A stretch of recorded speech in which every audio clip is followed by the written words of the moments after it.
আল্লাহর ওলি যারা হয়, মুত্তাকি পরহেজগার যারা হন, তারা সব সময় আল্লাহর কাছে অনুতপ্ত হইয়া চোখের পানি বিসর্জন দিয়ে কান্না করতেন। যেই কারণে হাদিস শরীফে আমার রাসূল বলেছেন, উম্মত তোমরা হাসবা কম, কানবা বেশি, কারণ বান্দার চোখের পানিটা আমার আল্লাহর কাছে সবচাইতে দামি। ঠিক না বেঠে? বান্দার চোখের পানি আল্লাহর কাছে সবচাইতে দামি। এই জন্য বুজুর্গানে কেরামের জীবন ইতিহাস পড়ে দেখে তারা আল্লাহকে পাবার জন্য, আল্লাহর সন্তুষ্টির জন্য সব সময় তারা নেক আমল দিয়ে জিন্দেগি অতিবাহিত করতেন। কোনোদিন কারো উপর জুলুম করতেন না, নির্যাতন করতেন না।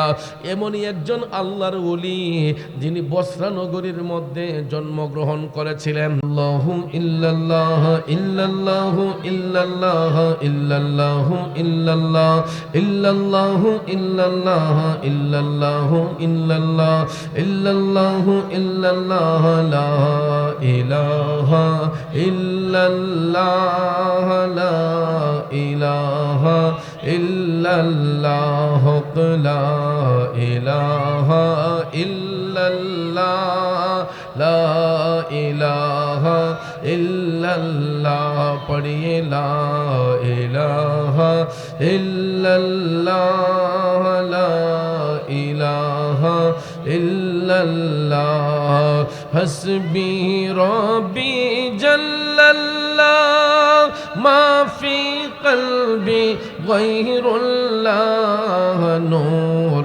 মুহাম্মদ সাল্লাল্লাহু লা ইলাহা ইল্লাল্লাহ ইল্লাল্লাহু ইল্লাল্লাহ ইল্লাল্লাহু ইল্লাল্লাহ ইল্লাল্লাহু ইল্লাল্লাহ ইল্লাল্লাহু ইল্লাল্লাহ লা ইলাহা ইল্লাল্লাহ লা ইলাহা ইল্লাল্লাহ পড়িয়ে লা ইলাহা ইল্লাল্লাহ লা ইলাহা কোন মকামে হে আল্লাহ दोनों जहां में है अल्लाह जिस्म में जामी है अल्लाह ला इलाहा इल्लल्लाह इल्लल्लाहु इल्लल्लाह इल्लल्लाहु इल्लल्लाह इल्लल्लाहु इल्लल्लाह इल्लल्लाहु इल्लल्लाह ला इलाहा इल्लल्लाह ला इलाहा इल्लल्लाह जोड़े ला इलाहा इल्लल्लाह ला इलाहा इल्लल्लाह शोबाई ला इलाहा इल्लल्लाह ला इलाहा इल्लल्लाह ला इलाहा इल्लल्लाह ला इलाहा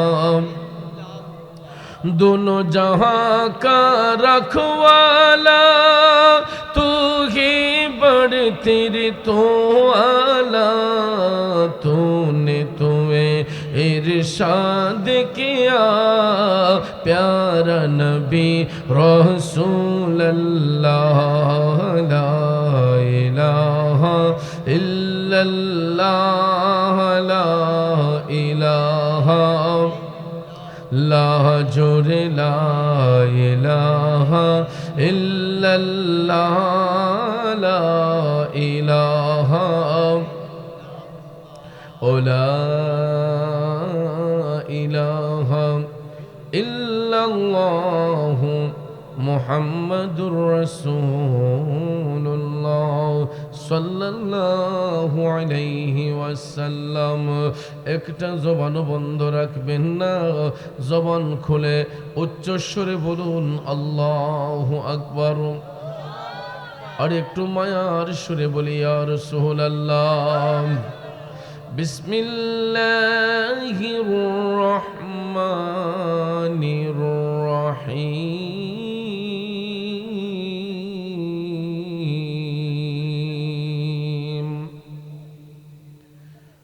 الذين آمنوا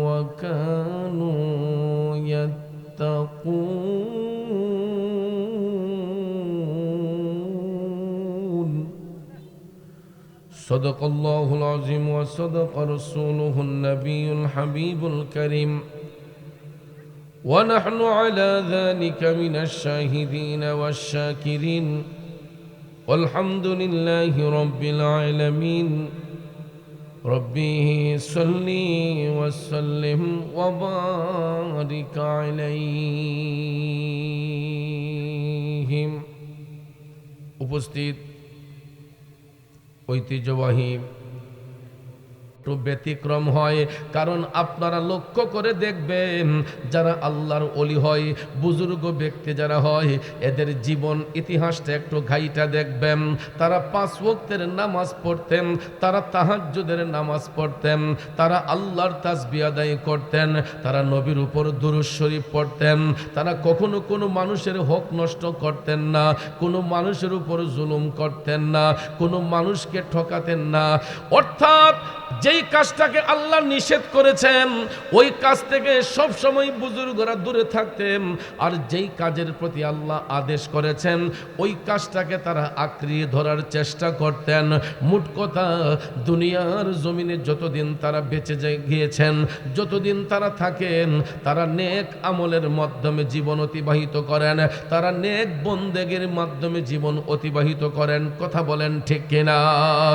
এই জন্য ভাইয়েরা আমার, আমরা ওলিদেরকে ভালোবাসি, ওলিদের স্নেহ ধন্যে যাই। কি কারণে যাই, কিসের জন্য যাই? কারণ তাদের গোটা জীবনটা আল্লাহর রাহে কোরবান, গোটা জীবনটাকে তারা ইসলামের রাহে কোরবান করেছেন, সত্যের পথে দাবিত করেছেন। এই জন্য যুগে যুগে যত আল্লাহর ওলিগণ হয়েছেন, পিরানে পীর দস্তগীর, কুতুবে রাব্বানি, মাহবুবে সুবানি, শাইখ সুলতান মহিউদ্দিন আব্দুল কাদের জিলানী আল গিলানী, সঞ্জরি আজমিরি, খাজা মঈনুদ্দিন হাসান চিশতি আজমিরি, এই রকম ভাবে ভাইয়েরা আমার শাহজালাল শাহপরাম 360 আউলিয়ার জীবন ইতিহাস পড়ে দেখবেন তাদের জীবন এবং কর্মটা ছিল আল্লাহর রাহে কোরবান। দুনিয়ার কোনো লোভ লালসার মধ্যে তারা ছিলেন না, দুনিয়ার কোনো লোভ লালসাতে থাকতেন না। সব সময় তাদের ধ্যানে জ্ঞানে খেয়ালে একটাই জিকির করতেন, গাফুরুর রহিম নাম তোমার আল্লাহ হো আল্লাহ হো আল্লাহ, রহমান রহিম নাম তোমার আল্লাহ হো আল্লাহ আল্লাহ। ও বাজান, আল্লাহর ওলি যারা হয়, মুত্তাকি পরহেজগার যারা হন, তারা সব সময় আল্লাহর কাছে অনুতপ্ত হইয়া চোখের পানি বিসর্জন দিয়ে কান্না করতেন। যেই কারণে হাদিস শরীফে আমার রাসূল বলেছেন, উম্মত তোমরা হাসবা কম, কানবা বেশি, কারণ বান্দার চোখের পানিটা আমার আল্লাহর কাছে সবচাইতে দামি। ঠিক না বেঠে? বান্দার চোখের পানি আল্লাহর কাছে সবচাইতে দামি। এই জন্য বুজুর্গানে কেরামের জীবন ইতিহাস পড়ে দেখেন, তারা আল্লাহকে পাবার জন্য, আল্লাহর সন্তুষ্টির জন্য সব সময় তারা নেক আমল দিয়ে জিন্দেগি অতিবাহিত করতেন। কোনোদিন কারো উপর জুলুম করতেন না, নির্যাতন করতেন না। এমনই একজন আল্লাহর ওলি যিনি বসরা নগরীর মধ্যে জন্মগ্রহণ করেছিলেন। এই আল্লাহর বুজুর্গ ওলির নাম হচ্ছে হযরতে হাসান। হযরতে হাসান তিনি বসরা এলাকার মধ্যে জন্মগ্রহণ করার কারণে ওনাকে বলা হয় হাসান বসরি। বন্ধুরা আমার, বাবাজিরা, হযরতে হাসান বসরির জীবন ইতিহাসটা পড়ে দেখবেন। হযরতে হাসান বসরি এক আল্লাহর ইবাদত করতেন, আমার নবীর গোলামির মাধ্যমে এক আল্লাহর ইবাদত কইরা তিনি জীবন অতিবাহিত করতেন। পৃথিবীর কোনো পরাশক্তি তার ঈমানকে হরণ করে নিয়ে যেতে পারে নাই। পৃথিবীর কোন পরাশক্তি হযরতে হাসান বসরির ঈমানকে নষ্ট করতে পারে নাই। কারণ তিনি যেই এলাকার মধ্যে ইসলামের খেদমত করতেন, যেই এলাকার মধ্য থেকে মহান আল্লাহর জিকির করতেন, ওনার চতুর্পাশে সবাই ছিল অগ্নি উপাসক। তারা দেবদেবীর পূজা করত, মূর্তির পূজা করত। আপনারা বলুন তো, দেবদেবীর পূজা কি মুসলমানের ইবাদত? মূর্তির পূজা কি মুসলমানের ইবাদত? শিমরাইলের বাবাজিরা দেবদেবীর পূজা করত, অগ্নি উপাসকরা। হযরতে হাসান বসরি তাদের ভিড়ে এক আল্লাহর ইবাদত করতেন, এক আল্লাহর সন্তুষ্টির জন্য তিনি আল্লাহ আল্লাহ জিকির বলে অতিবাহিত করতেন সময়টা। কিন্তু ওনার এলাকার মধ্যে একজন অগ্নি উপাসক ছিল, তার নাম ছিল সমন। জোরে কোন নাম কি? এই সমন আগুনের পূজা করত। আগুনের পূজা করতে যাইয়া একদিন দেখা যায় এই আগুনের কালো ধোঁয়ায় সমনের মুখটা জ্বলসে গেছে, পুড়ে ছাই হয়ে গেছে। হঠাৎ করে একদিন সমন যখন রোগাক্রান্ত হইল, সমন যখন অসুস্থ হয়ে গেল, হযরতে হাসান বসরি খবর পাইলেন সমনের শরীরটা ভালো না, সে অসুস্থ। তখন তিনি প্রিপারেশন নিলেন, সে তো যদিও বিধর্মী হয়, অগ্নি উপাসক হয়, সে তো আমার প্রতিবেশীর হক রক্ষার জন্য তিনি ভাবলেন যে সমনকে একটু দেখে আসতে হবে। আল্লাহু আকবার। ভাইয়ের আমার, আমাদের এই সিমরাইলে মনে করেন হিন্দু আছে, মুসলমানও আছে, আছে না? আপনাদের গ্রামে হিন্দু আসেনি? ওরা আমাদের বন্ধু না শত্রু? শত্রু বলে, আমাদের বন্ধু, প্রতিবেশী। কথা কোন ঠিক কিনা? এরা আমাদের শত্রু নয়, আমাদের বন্ধুই, আমাদের প্রতিবেশী, যদিও তার ধর্মটা আলাদা। ধর্মটা কি আলাদা। আমার রাসূল বিদায় হজের ভাষণে স্পষ্ট করে বলেছেন, উম্মত তোমরা কারো ধর্মের প্রতি আঘাত করবা না, যার যার ধর্ম তারকে পালন করতে দাও, কারণ সব ধর্মের লোকেরা এক আল্লাহ বিশ্বাসী। ঠিক কিনা কম? হিন্দুরা যদিও ৩৩ কোটি দেবতার পূজা করে, ওই হিন্দুরা কিন্তু এক আল্লাহ মানে। বৌদ্ধরা যদিও যীশু খ্রিস্টের পূজা করে, এক আল্লাহ বিশ্বাস করে। খ্রিস্টানরা যদিও এরা যীশু খ্রিস্টের পূজা করে, এরা কিন্তু এক যীশু বিশ্বাস করে। আল্লাহ মানতে গিয়া কারো কোনো অবহেলা নাই, ত্রুটি নাই, সবাই সৃষ্টিকর্তা একজন বিশ্বাস করে। কিন্তু ধর্মের বিভাজন হওয়ার কারণে কেউ হিন্দু, কেউ বৌদ্ধ, কেউ খ্রিস্টান, কেউ ইহুদি, কেউ নাসারা, এক একজনে এক এক ধর্ম পালন করে। যেই কারণে আমার নবী বিদায় হজের ভাষণে বলেছেন, তোমরা কারো ধর্মের প্রতি আঘাত করবা না, যার যার ধর্ম তারকে পালন করতে দিবা। কিন্তু তোমার শালীনতা দিয়া, তোমার আচরণ দিয়া, তোমার ব্যবহার দিয়া যদি কোনো বেদিনকে দিনে আনতে পারো, তাইলে তুমি জান্নাতি পুরুষ। সুবহানাল্লাহ কোন। আমাদের আচরণ দিয়া, আমাদের ব্যবহার দিয়া, আমাদের ভালোবাসা দিয়া, কোরআন সুন্নাহর আলোকে কোনো বেদিন যদি স্বেচ্ছায় দিন ইসলামে প্রবেশ করে, রসুল বলছেন তোমরা তাকে ওয়েলকাম জানাও, স্বাগত জানাও। এটা তোমার জন্য জান্নাতের রাস্তা পরিষ্কার করবে, যদি কোনো বিধর্মীকে সত্য দিনে আকৃষ্ট করতে পারো। কথা কোন ঠিক কিনা? এই জন্য ভাইয়েরা আমার, বন্ধুরা আমার, হিন্দু ভাইরা আমাদের শত্রু নয়, এরা আমাদের প্রতিবেশী বন্ধু। অনেক সময় দেখবেন সিমরাইলের বাজারে হিন্দু ভাইদেরও ব্যবসা আছে, মুসলমানদেরও ব্যবসা প্রতিষ্ঠান আছে না নাই? কোনো সময় দেখা যায় আমরা হিন্দু ভাইদের দোকান থেকে আমাদের পকেটের টাকা দিয়া কেনা মাল ক্রয় করি, পণ্য ক্রয় করি। অনেক সময় মুসলমানদের দোকান থেকেও হিন্দু ভাইরা পণ্য ক্রয় করেন। আসলে এরকম, এটাকে বলা হয় সম্প্রীতি। এটাকে কি বলা হয়? এটারে বলা হয় সম্প্রীতি। একটা এলাকার মধ্যে বসবাস করার কারণে আমরা সম্প্রীতির মাধ্যমে চলাফেরা করি, কিন্তু ধর্ম যার যার, কেউ হিন্দু, কেউ বৌদ্ধ, কেউ খ্রিস্টান। কিন্তু ভাইয়েরা আমার, বন্ধুরা আমার, ইমান নষ্ট করা যাবে না, ইমান বিক্রি করা যাবে না। আমি সর্ব জায়গায়, যত হিন্দু হোক, বৌদ্ধ হোক, খ্রিস্টান হোক, আমি আমার মুসলমানিত্ব বাদ দিব না। আমার মুসলমানিত্ব ঠিক রেখে, ইমান আকীদা ঠিক রেখে প্রতিবেশীর হক আমাকে আদায় করতে হবে।